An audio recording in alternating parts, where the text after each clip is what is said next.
یہی وجہ ہے کہ ان کی جو دیویاں ہیں وہ سب کے سب مؤنث ہیں. لات الہ کا مؤنث ہے، عزا عزیز کا مؤنث ہے. اس طریقے سے یہ تمام مؤنث نام ہیں. تو انہوں نے کہا کہ اللہ کی بیٹیاں ہیں فرشتے، اور فرشتوں کے نام پر مورتیں بنا لی اور ان کو دیویوں کی شکل دے دی. اور یہ انہوں نے کیا عیسائیوں نے کہ اللہ کے ایک نبی کو، اللہ کے ایک رسول کو اللہ کا بیٹا بنا دیا. وَلَا يَأْمُرَكُمْ، وہ تمہیں ہرگز یہ حکم نہیں دے گا، أَن تَتَّخِذُوا الْمَلَائِكَةَ وَالنَّبِيِّينَ أَرْبَابًا، کہ تم اختیار کر لو فرشتوں کو یا انبیاء کو رب کی حیثیت سے. أَيَأْمُرُكُمْ بِالْكُفْرِ بَعْدَ إِذْ أَنْتُمْ مُسْلِمُونَ، کیا وہ تمہیں کفر کا حکم دے گا اس کے بعد کہ تم اسلام لا چکے ہو؟ کیسے ممکن ہے؟ یہ بڑے حیرت انگیز انداز میں، استعجابی انداز میں کیا بات کر رہے ہو تم؟ سوچو تو صحیح، غور تو کرو.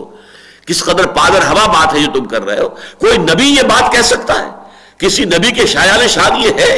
مَا كَانَ لِبَشَرٍ أَن يُؤْتِيَهُ اللَّهُ الْكِتَابَ وَالْحُكْمَ وَالنُّبُوَّةَ ثُمَّ يَقُولُ لِلنَّاسِ كُونُوا عِبَادًا لِّي مِن دُونِ اللَّهِ وَلَٰكِن كُونُوا رَبَّانِيِّينَ بِمَا كُنتُمْ تُعَلِّمُونَ الْكِتَابَ وَبِمَا كُنتُمْ تَدْرُسُونَ وَلَا يَأْمُرُكُمْ أَن تَتَّخِذُوا الْمَلَائِكَةَ وَالنَّبِيِّينَ أَرْبَابًا أَيَأْمُرُكُمْ بِالْكُفْرِ بَعْدَ إِذْ أَنْتُمْ مُسْلِمُونَ. اب اس کے بعد آ رہا ہے یہ میثاق النبیین. وَإِذْ أَخَذَ اللَّهُ مِيثَاقَ النَّبِيِّينَ، اور یاد کرو جب کہ اللہ نے نبیوں سے میثاق لیا تھا. کہاں لیا تھا؟ یہ عالم ارواح میں.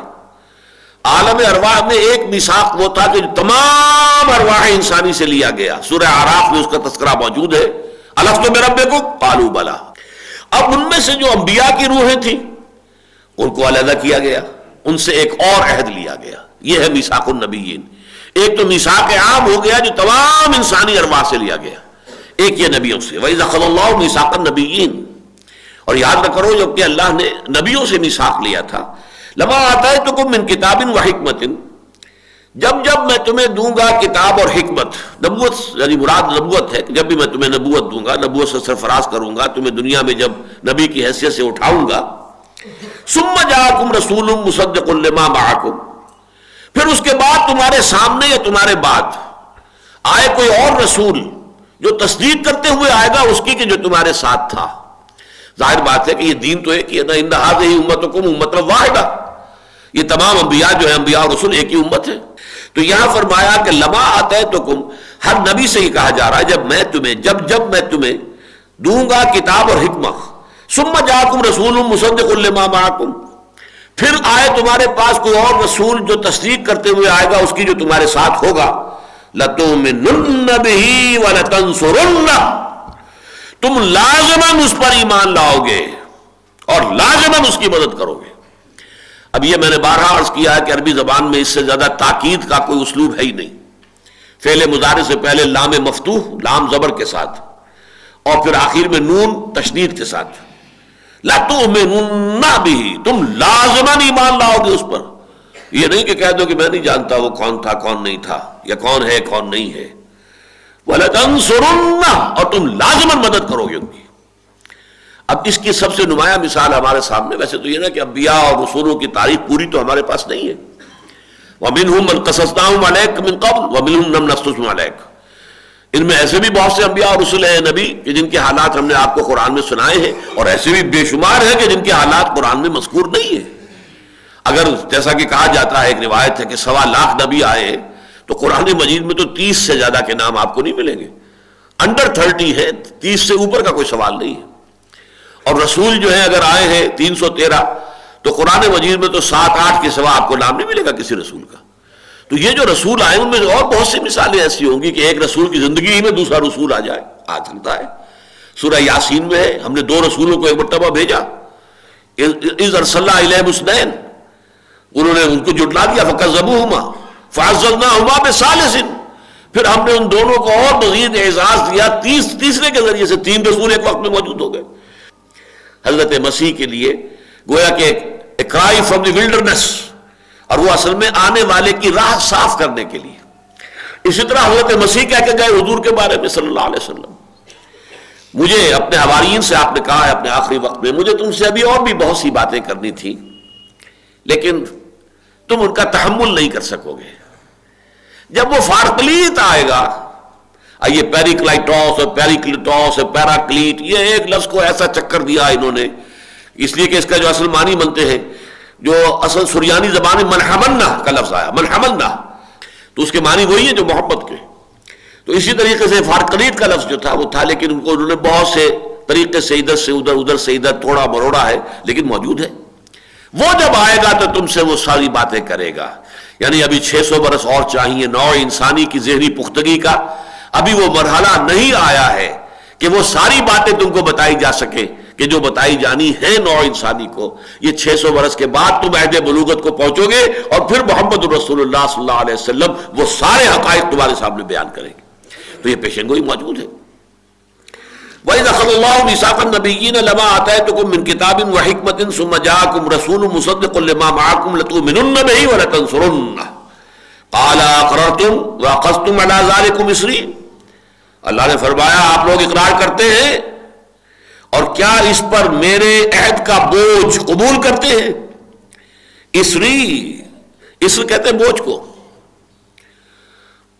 وَلَا تَحْمِلْ عَلَيْنَا إِصْرًا، اسر کہتے ہیں وہ بوجھ جس کو انسان بمشکل اٹھا سکے. یہ بڑا بھاری بوجھ ہے جو میں تم پر ڈال رہا ہوں کہ تمہیں اپنے بعد آنے والے ہر نبی کی تائید کرنی ہے. یعنی اپنے پیروں سے یہ کہہ کر جانا ہے، انہیں بتا کر جانا ہے، انہیں باخبر کر کے جانا ہے کہ میرے بعد نبی آئیں گے، فلاں نبی آئیں گے. یہ تمہارے فرائض میں شامل ہے. یہ ہے وہ شے جس کو میں کہتا ہوں کہ دلیل کے اعتبار سے سب سے بڑی دلیل تو یہ ہے. کیا قرآن مجید میں کہیں حضور کی طرف سے قرآن میں یا کسی حدیث میں کوئی پیشن گوئی اپنے آنے والے بعد میں آنے والے کسی نبی کی ہے؟ اگر نہیں ہے، اور اگر واقعتاً کوئی نبی تھا، امکانی درجے میں کہہ رہا ہوں بالفرض، تو پھر گویا کہ اس عہد کی خلاف ورزی کی محمد نے صلی اللہ علیہ وسلم، جس کا کہ کوئی امکان نہیں ہے کہ حضور اپنے اللہ تعالیٰ کے ساتھ کیے ہوئے عہد کی خلاف ورزی کریں. یہ سب سے بڑی دلیل میرے نزدیک بنتی ہے. جب قرآن میں کوئی ذکر نہیں ہے حضور کے بعد کسی آنے والے نبی کا، یہ سب مانیں گے. جبکہ قرآن مجید کہہ رہا ہے کہ یہ تمہارے ذمے ہے، ہر نبی کے ذمے ہے کہ وہ اپنی امت کو باخبر کر کے جائے. قال اقررتم، تم نے اقرار کیا یا نہیں؟ واخذتم علی ذالکم اسری، اور اس پر میرا بار عہد تم نے قبول کیا کہ نہیں؟ قالوا اقررنا، انہوں نے کہا ہم نے اقرار کیا. قالوا بلا، جیسے کہ سورہ اعراف میں آیا ہے الست بربکم قالوا بلا. قال فاشهدوا وانا معكم من الشاهدين. تب اللہ نے فرمایا اچھا پھر اب گواہ رہنا اور میں بھی تم پر گواہ ہوں، میں بھی دیکھتا رہوں گا، نگرانی کروں گا کہ تم اپنے اس قول کی، اپنے اقرار کی پابندی کرتے ہو یا نہیں کرتے. فمن تولى بعد ذلك، جو کوئی بھی اس کے بعد روگردانی کرے گا، رخ موڑے گا، پیٹھ موڑے گا، فمن تولى بعد ذلك فاولئك هم الفاسقون، تو پھر وہ فاسقین میں سے اس کا شمار ہوگا، پھر وہ ہمارے نافرمانوں اور ناہنجاروں میں شمار کیا جائے گا. وہ ہمارا نبی اور رسول نہیں ہوگا، یا نبی اور رسول کے حواری یا صحابہ میں شمار ہونے کے قابل نہیں ہوگا. یہ دو آیتیں جو آئی ہیں یہاں، میں ذرا وہ آیتیں بھی آپ کو پڑھ کر سنا دوں جو سورہ احزاب میں آئی ہیں. وَإِذْ أَخَذْنَا مِنَ النَّبِيِّينَ مِيثَاقَهُمْ، اور یاد کرو جبکہ ہم نے اس آیت نمبر 7 اور 8 ہے سورہ احزاب کی، یاد کرو جبکہ ہم نے نبیوں سے ان کا میثاق لیا تھا، وَمِنْكَ، نبی آپ سے بھی لیا تھا. اب دیکھیے یہاں پر سب سے پہلے حضور کا نام لیا جا رہا ہے. وَمِنْكَ وَمِنْ نُوحٍ وَإِبْرَاهِيمَ وَمُوسَىٰ وَعِيسَىٰ ابْنَ مَرْيَمَ، آپ سے بھی لیا تھا، ہم نے نوح سے لیا تھا، ابراہیم سے لیا تھا، موسیٰ سے، عیسیٰ ابن مریم سے لیا تھا. وَأَخَذْنَا مِنْهُمْ مِيثَاقًا غَلِيظًا، اور ان سب سے ہم نے بڑا گاڑا میثاق لیا تھا. یہ لفظ بھی ان لوگ الفاظ میں سے نوٹ کر لیجئے جو عربی میں آتے ہیں تو کچھ اور مفہوم ہے، اور اردو میں ہم وہی لفظ استعمال کرتے ہیں تو مفہوم بدل جاتا ہے. اردو میں غلیظ کا لفظ آتا ہے گندی شے، بری شے، غلیظ. عربی میں اس کا یہ معنی نہیں ہے، ہرگز نہیں ہے. غلیظ کہتے ہیں گاڑی شے، مضبوط شے، غلیظ.